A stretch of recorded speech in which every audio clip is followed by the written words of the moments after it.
Hindi ba nakakahiya maging miyembro ng Kongreso dahil parang naging normal na meron tayong isang kasamahan na inakusahan na nagbayad para sa mahigit 100 billion pesos ng mga kontrata? Lumalabas na parang okay lang magnakaw sa Kongreso. So, ayan na nga mga kababayan, no? At ito na nga ang mga kampo ni PBBM dyan po sa Kongreso ay talagang umaksyon na. Dahil nga sa mga ginagawa po ni Congressman Barsaga, siguro napag-utusan na po ng kanilang busing itong mga kanyang tuta dyan po sa Kongreso na aksyon na itong ginagawa po ni Congressman Kiko Barsaga. At ito na nga mga kababayan ay gusto na ipasuspindi itong nasabi po na kongresista mga kababayan na si Congressman Kiko Barsaga. Dahil nga sa mga post umano dito na laban sa administrasyon. Talagang nakakatawa po itong ating mga ibang congressman na naging tuta po ni PBBM mga kababayan. At pagka ano po yung inuutos ay talagang gagawin po nila kahit na mali po mga kababayan. Bakit nasabi ko po na mali yan? Dahil yung ginawa po ni Congressman Kiko Barsaga ay karapatan po niya yan.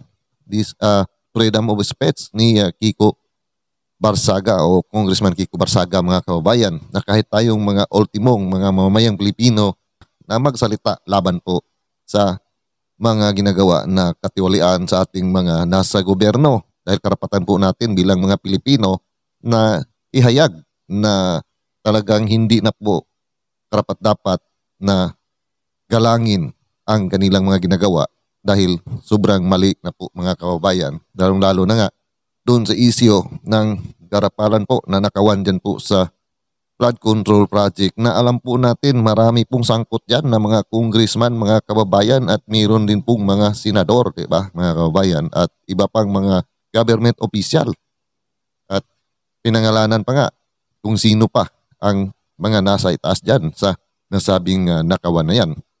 At isa yan sa pinaglaban ni Congressman Kiko Barsaga.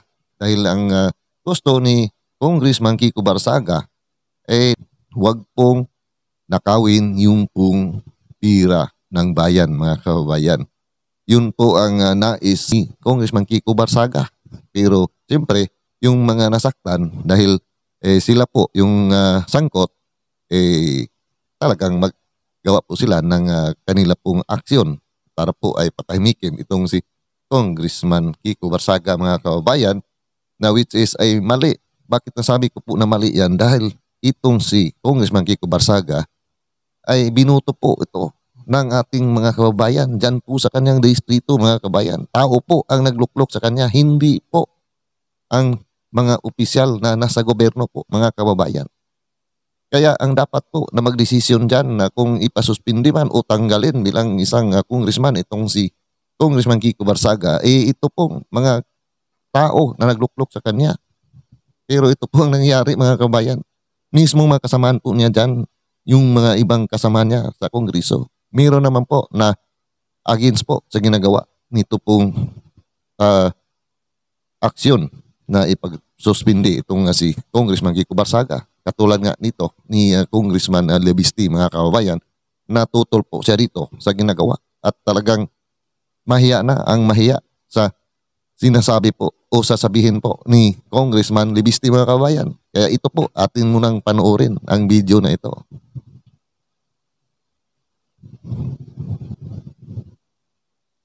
Honorable Leandro Levisti is hereby recognized.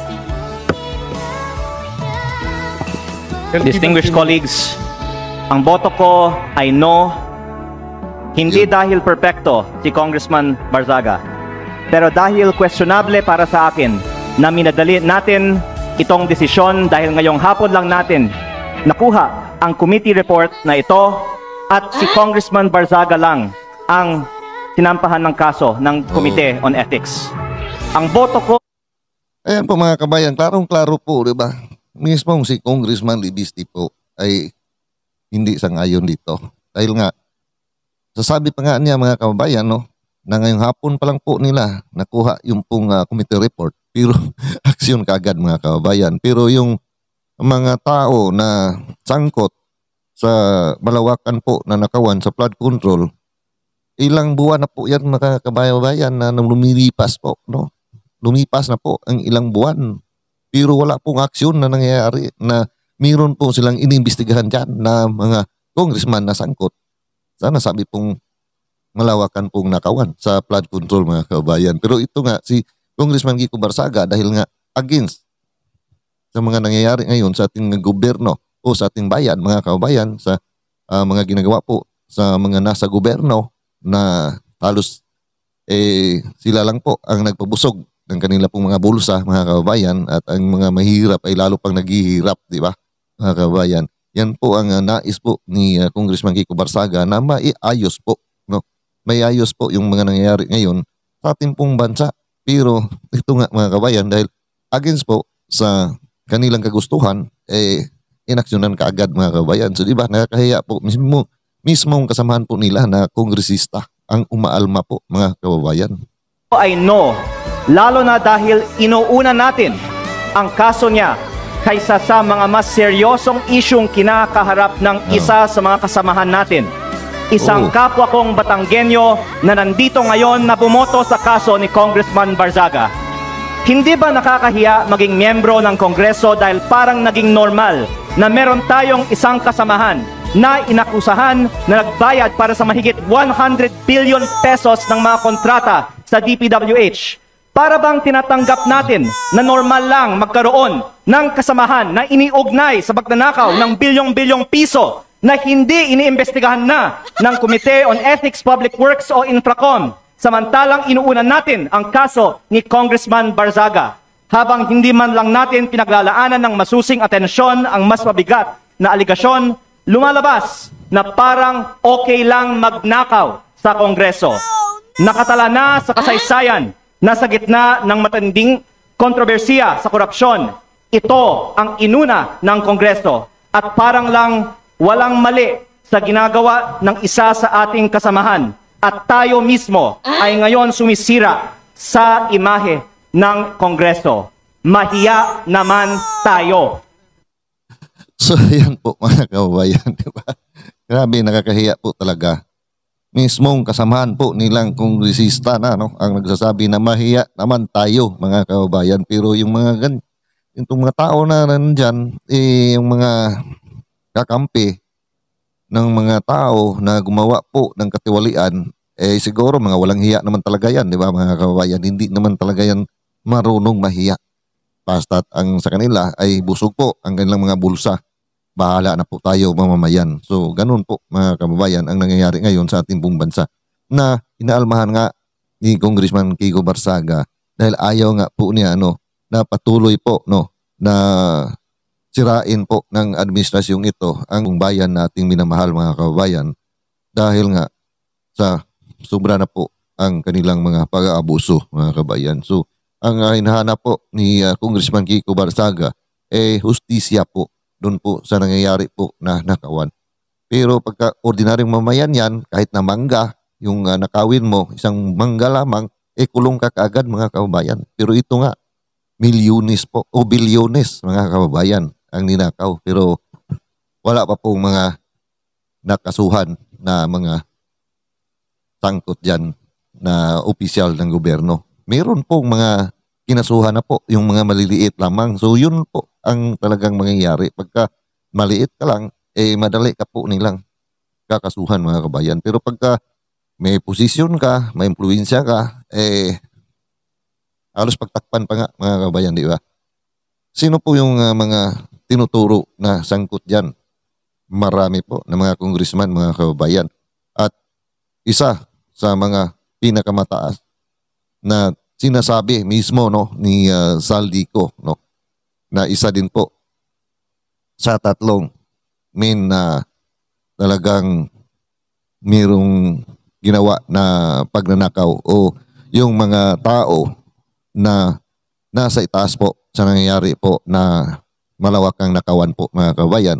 So sino po ba ang pinaka mas nasa itaas, di ba? Sinasabi po mismo ni Saldico na si PBBM mismo at yung kanyang pinsan na isang buhayang si Romualdez mga kababayan, di ba? Yun po ang talagang sinasabi ni Zaldico. Hindi po tayo gumagawa ng kwento, di ba? O, ngayon, pinagtakpan po nila itong si Romualdez, mga kababayan. So yung ginawa po ni Zaldico, paninira lamang. Pinagtakpan po nila si PBBM, lalong-lalo na yung si Auntie Claire Castro. So paano po mga kabayan natin magawa na maalis yung mga tao dyan po sa gobyerno na walang ibang iniisip kundi ay ang sarili lang kapakanan lamang, mga kababayan. Kung hindi ay katulad nito ni Congressman Kiko Barsaga na magsalita po at iparamdam po sa kanila na yung ginagawa po nila ay hindi na po maganda. Di ba mga kabayan? So kailangan po na makiisa po tayo sa panawagan ni Congressman Kiko Barsaga na dapat panagutin yung pong mga tao na sangkot sa malawakan po na nakawan. Pira po ng bayan. Dahil kung hayaan lang po natin yan, tuloy-tuloy po yan mga kababayan hanggang sa kanilang kaapu-apuhan pa yan. So paano na po ang ating pong maging mga anak, mga apo na sa ngayon nga, naghihirap na nga tayo, mas lalo pa silang maghihirap kung manahimik lamang po tayo mga kababayan. Diba? Itong mahirap kasi ngayon sa gobyernong ito, pag kami magsalita, gawan ka po nila ng kwento o gawan ka po nila ng mali na yung ginawa at kakasuhan ka po mga kababayan. Ganun po ang gobyerno ngayon na kaya dapat ay atin po yung labanan dahil pagka sang-ayon lang tayo palagi, talaga wala pong mangyayari kundi ay talagang lugmok po tayo sa kahirapan. Hindi naman po sinasabi natin na ang ating pagyaman ay iasa po natin sa gobyerno. Kumilos naman po tayo, kumikilos po tayo, gumagawa po tayo ng paraan para mabuhay. Pero kahit na ano pang gawin natin na paraan para mabuhay, kung ganito po na palagi pong mayroong mga nasa gobyerno na opisyal na mga nagnanakaw, lalo po tayong mahihirapan. Bakit? Dahil nga ay ang nangyari po, mas magmahal po yung pong mga bilihin natin. At wala naman pong mga nasa gobyerno na tumingin sa atin para po bigyan din po tayo ng pansin at yung mga sahod ng mga manggagawa, ipataasan po nila. Di ba mga kababayan? Bakit hindi po nila yung gawin na pataasan po ng sahod ang manggagawa? Dahil yung mga may-ari, yung mga mayayaman dyan, yung mga oligarchs, sila na ang humahawak yan sa gobyerno. Kontrolado na po nila mga kababayan. So sino po yung mga mahawak po sa mga malaking kumpanya? Siyempre, ayaw po nila na magalit yan ng gobyerno. Baka wala na po silang pagkukunan pa. Di ba mga kababayan? So yun po talaga ang lalong magpapahirap sa atin. Kaya talagang pagka mahirap ka, lalo ka pong maghihirap. Yung mga mayaman, lalong yayaman po mga kababayan. Dahil na rin po sa mga ginagawa ng mga nasa gobyerno. Yun po talaga ang nangyayari ngayon. So di ba mga kababayan? Buti na lang po, mayroon na pong mga ibang congressman ngayon na lumalaban na po mga kababayan. Katulad po ngayon ni Congressman Alabiste, Congressman Ungab, meron pa pong iba na mga congressman dyan na ay nakita na po nila o talagang gising na po sila mga kababayan. At siguro yung iba ay tinamaan na po ng hiya. Katulad nga dito sa sinabi po ni Congressman Alabiste na mahiya naman tayo mga kababayan. Pinatungkulan po niya yung mga mismo niyang kasamahan dyan, di ba? Pero yung iba, sabi ko nga, ay wala na pong hiya talaga yan. Hindi na yan mahihiya pa, mga kabayan. Dahil wala na po silang hiya talaga. Dahil yung kanilang pakay sa pagpasok dyan, pagtakbo o pagkupo bilang isang mga opisyal sa gobyerno, yun na talaga ang naka-mindset sa kanila na magpayaman po sila at gamitin po nila ang kanilang mga powers at gamitin nila ang pera po ng mamamayang Pilipino para po sila ay yumaman. Yun po talaga ang naka-mindset na po sa kanila mga kababayan. So wala na po talagang mangyayari dyan sa mga taong yan na kahit ano pang sasabihin eh talagang tuloy-tuloy po yan mga kababayan na magnanakaw po yan sila. So yun po no mga kababayan, ang aking pong reaction at komento po dito.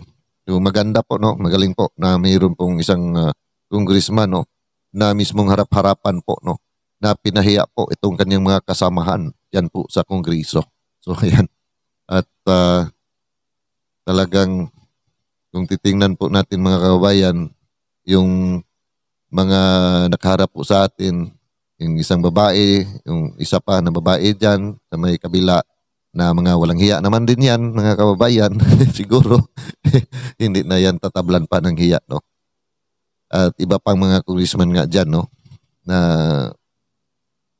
parang hindi na nila narinig siguro yung sinasabi nga ni Congressman Libiste mga kababayan. Yun po ang mahirap dyan. Ano? So ayan po no, paki-comment na lang po inyong mga komento at dito lang po muna tayo sa ngayon mga kababayan at muli po ako magpapasalamat no sa patuloy po ninyo na pagsuporta at pagsubaybay sa mga ginagawa po ng mga reaction video, pagbigay po ng ating public opinion sa mga nangyayari po sa ating pong bansa mga kababayan. So ayan, at sa ating mga kababayan dyan, Luzon, Visayas, Mindanao, sa ating mga ka-OFW, palagi lang po mag-iingat saan man po tayo naroroon. At see you po sa next video ko. At God bless all of us.